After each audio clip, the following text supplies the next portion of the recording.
Hello friends, कैसे हो आप लोग? ठीक होंगे, स्वस्थ होंगे।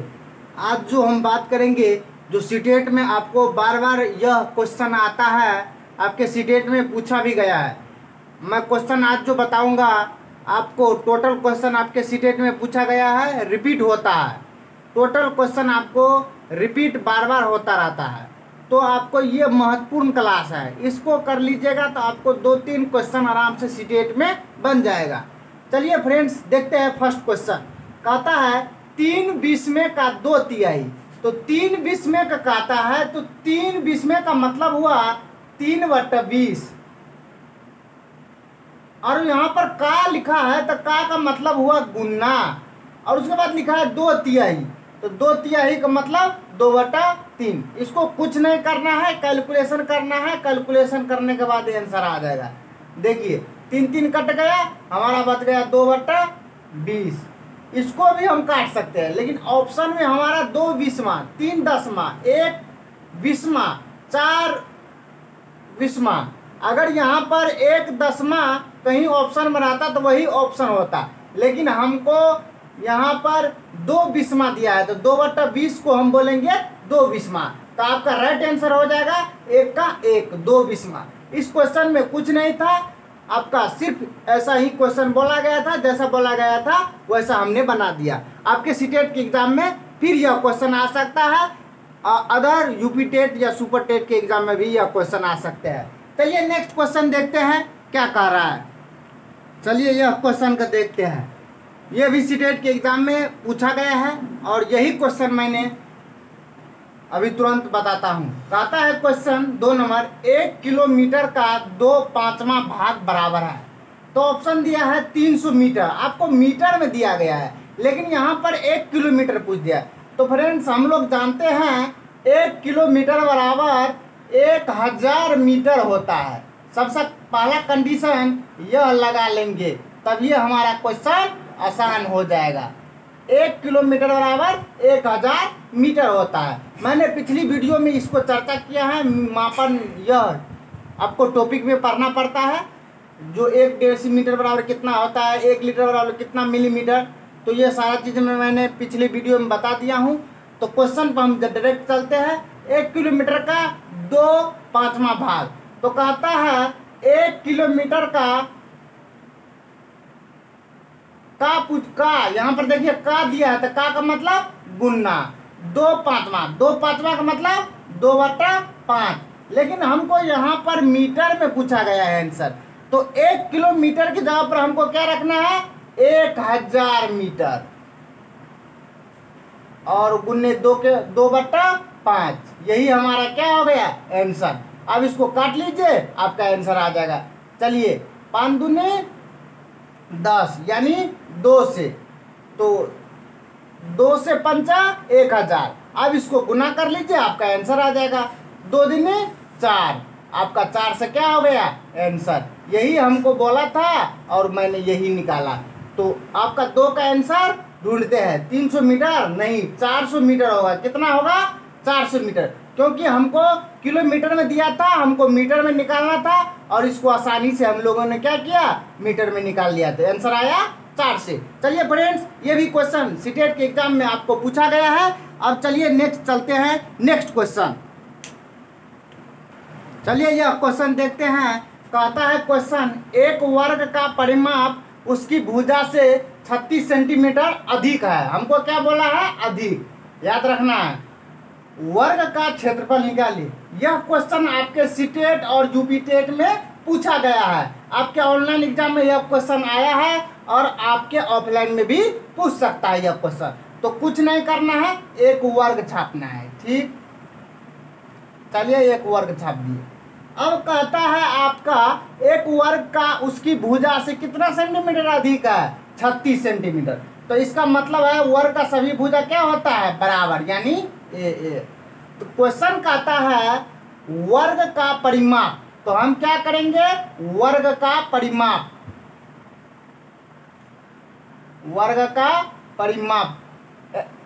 वर्ग का परिमाप बराबर होता है आपका 4 गुने भुजा। तो हमने क्या लिखे, 4a। चलिए देखते हैं वर्ग का परिमाप आपको कितना दिया है, 36। तो हम 36 सेंटीमीटर कितना दिया है, यानी अधिक दिया गया है, तो कुछ नहीं करना। इसका मतलब है जो भुजा है यहाँ पर, इसका चारों भुजा यहाँ पर 36 सेंटीमीटर है, तो 36 सेंटीमीटर इसका चारों भुजा है। कहने का अर्थ हुआ इसका अगर हम क्या करेंगे 4a, अगर अधिक बोलेगा तो हमको क्या करना है, घटाना है एक भुजा। इसका मतलब है एक भुजा से तीनों भुजा अधिक है, इसीलिए कहता है एक वर्ग का परिमाप उसकी भुजा से 36 सेंटीमीटर अधिक है। तो उसकी भुजा से कहा ना, तो 4a हमारा क्या हुआ, भुजा हुआ, और अधिक बोल रहा है तो हमको क्या करना है, घटा कर लिखना है। चलिए अब हमका आंसर आ गया। अब 36 को यहाँ पर इसको हम क्या करेंगे, 4a में से अगर a को 1 घटाएंगे तो कितना होगा, 3a। इसको काट देंगे, 12 36, आपका a का मान आ गया 12, हमारा भुजा क्या निकल गया 12। अब क्या कहता है यहाँ पर वर्ग का क्षेत्रफल, तो हम लोग जानते हैं वर्ग का क्षेत्रफल, वर्ग का एरिया जिसको बोलो और क्षेत्रफल बोलो, तो वर्ग का क्षेत्रफल होता है भुजा स्क्वायर। तो हमारा a का मान कितना निकला 12। चलिए हम 12 को स्क्वायर करेंगे तो हमारा आंसर आएगा कितना, 144 सेंटीमीटर स्क्वायर। चलिए आपके ऑप्शन में है यह आंसर, देखते हैं 81, 121, 125 सेंटीमीटर और 144, तो आपका राइट आंसर हो जाएगा 144। कुछ नहीं, अगर अधिक रहेगा तो घटा कर लिखना है एगो भुजा, अगर कम रहेगा तो इसको जोड़ना है। समझ में आ गया, अगर अधिक रहेगा तो उसको क्या करना है, घटाएंगे, अधिक रहेगा तो हम क्या करेंगे, घटाएंगे, अगर हमको कम रहा तो इसको क्या करेंगे, जोड़ेंगे। तो हमारा क्या होगा, इससे भुजा का मान निकल जाएगा। तो आपका 3 का आंसर हो गया 144। ये आपके सीटेट और यूपीटेट में पूछा गया है। चलिए नेक्स्ट क्वेश्चन देखते हैं। चलिए फ्रेंड्स यह क्वेश्चन को देखते हैं। कहता है क्वेश्चन, एक वर्ग की भुजा 4 सेंटीमीटर है, इसे काटकर 4 बराबर वर्गों में विभाजित किया गया है, प्रत्येक छोटे वर्ग का क्षेत्रफल क्या होगा। तो यह क्वेश्चन आपके सीटेट के एग्जाम में पूछा गया है। कहता है एक वर्ग की भुजा, तो हम सबसे पहले क्या करेंगे, वर्ग छाप लेते। चलिए वर्ग छाप लिए।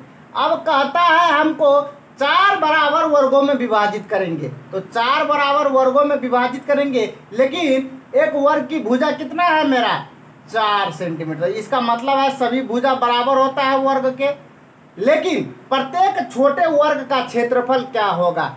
तो 4 बराबर जब हम भाग में काटेंगे, इसका मतलब है यह भाग हमारा 4 है, इसका आधा भाग कितना होगा, 2 होगा, इसका आधा भाग 2 होगा। तो ये तो हमारा प्रत्येक छोटे कण का यानी प्रत्येक छोटे वर्ग का तो एक भुजा आ गया हमको 2, तो प्रत्येक यानी छोटे भुजा हमको क्या आ गया, छोटे भुजा यानी a बराबर 2 आ गया। लेकिन प्रत्येक छोटे का क्षेत्रफल पूछ रहा है, तो क्षेत्रफल हम जानते हैं क्या होता है हमारा a स्क्वायर। तो हमारा क्या होगा, यानी a स्क्वायर यानी भुजा स्क्वायर। a के मान हमारा कितना है 2 है, हम 4 नहीं ले सकते हैं क्योंकि यह भुजा टोटल का दिया है, लेकिन इसको काट कर 4 वर्गों में बांटा गया है, तब इसको यह भुजा हो गया हमारा कितना 2, क्योंकि सभी भुजा यहाँ पर चारों भुजा क्या है बराबर है, और यह पूरा भुजा कितना है, इसका पूरा लाइन तो 4 है, इसको आधा करेंगे तो 2 होगा। तो यही ना हमारा छोटे यानी भुजा का मान निकल गया। तो हम जानते हैं वर्ग का क्षेत्रफल बराबर होता है भुजा स्क्वायर, और वर्ग का हमारा छोटे भुजा का मान कितना निकला तो 2।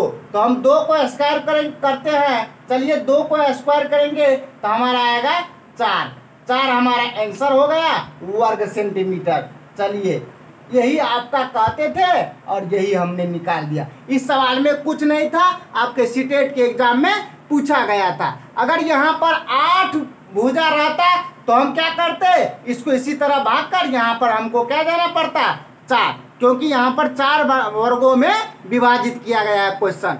चलिए आंसर हो गया आपका यहाँ पर 4 वर्ग सेंटीमीटर। कुछ नहीं था प्रत्येक यह क्वेश्चन में। आपको अब जो नेक्स्ट क्वेश्चन मैं बताता हूँ आप लोग देखिएगा।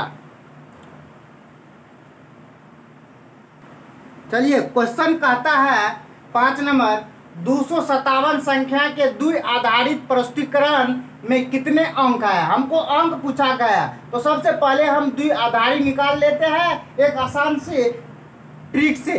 तो ट्रिक क्या है देखिए, द्वि आधारी निकालने के लिए आपको सबसे पहला काम करना है फैक्टर तोड़ना है। किसको? 257 को, यानी आवाज गुणनखंड तोड़ना है, इसको गुणनखंड तोड़ना है, सबसे पहला काम करना है। तो गुणनखंड तोड़ने के लिए यहाँ पर हम 2 से लगाया, 2 से लगाया कितना? 128 दूना, 128 दूना यानी 256। लेकिन मेरा शेष कितना बच गया? 1। तो जो शेष बचेगा वो यहाँ पर लिखना है, जो इसमें शेष बचेगा यहाँ पर लिखना है। अगर 0 शेष बचे तो 0 भी लिखना है। फिर 2 से लगाएंगे तो हमको कितना मर्तबा लगेगा? 64 मर्तबा। अगर 64 दूने 128, लेकिन शेष कितना बचा? तो कट गया पूरा, इसका मतलब 0 शेष बचा। चलिए 2 से फेन लगाते हैं, यानी फिर से लगाते हैं 2 से। तो कितना? 32 दूना 64, लेकिन शेष कितना बचा? 0। फिर 2 से लगाते हैं, कितना? 16 दूना 32, आपका शेष कितना बचा? 0। फिर यानी 2 से लगाए, 8 दूने 16, शेष कितना बचा? 0। फिर 2 से लगाएंगे, शेष कितना बचा? 4 दूने 8, 0। फिर 2 से लगाएंगे, शेष कितना बचा? 0, यानी 2 दूना 4। फिर 2 से लगाएंगे अंतिम में, लेकिन 2 1 2, शेष कितना बचा? 0। तो फ्रेंड्स चलिए फ्रेंड्स, नीचे में नहीं दिख रहा है तो यहाँ पर हम इसको उठाकर रख देते हैं। चलिए 8 यहाँ पर है, 2 से लगाते हैं, 2 दूने 4, यहाँ पर शेष कितना बचा? 0। ऐसे तो 0 यहाँ पर लिखे है, तो इसको हम मोटा देते हैं। उसके बाद फिर 2 से लगाएंगे तो 2 दूने 4, शेष कितना बचा? 0। फिर 2 से लगाएंगे, 2 1 2, लेकिन शेष कितना बचा? 0। तो फ्रेंड्स यह तरीका था बनाने के। आपको क्या करना है, सबसे पहले द्विआधारी अगर पूछे, देखिए अगर इसी में द्विआधारी पूछे तो यहाँ से हमको गिनती का यहाँ से लिखना है, 1 सबसे पहले लिखना है और इसके बदले में यहाँ नीचे की ओर लिखना है। 1 के बाद जितना 0 है, जैसे 7 0 है, 5 6, उसके बाद 7, तो इस तरह हमको लिखना है। लेकिन इसमें पूछा है कितने अंक है, तो अंक हम जोड़ लेते हैं, 1 2 3 4 5 6 7 8 9। तो हमारा क्या हो गया? 9 आंसर। हमको क्या पूछा था? अंक। तो फ्रेंड्स यही था आपका क्वेश्चन और यही था आपका आंसर, यानी 9।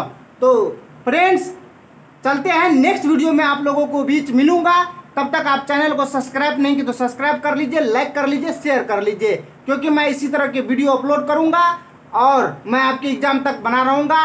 सीटेट पे मैथ और सीडीपी सीटेट जो मैथ पेडागोजी है वो भी मैं आप लोगों को वीडियो अपलोड करूंगा एक आसान सी भाषा में। तो फ्रेंड्स चलते हैं, नेक्स्ट वीडियो में मिलते हैं। जय हिंद, जय भारत।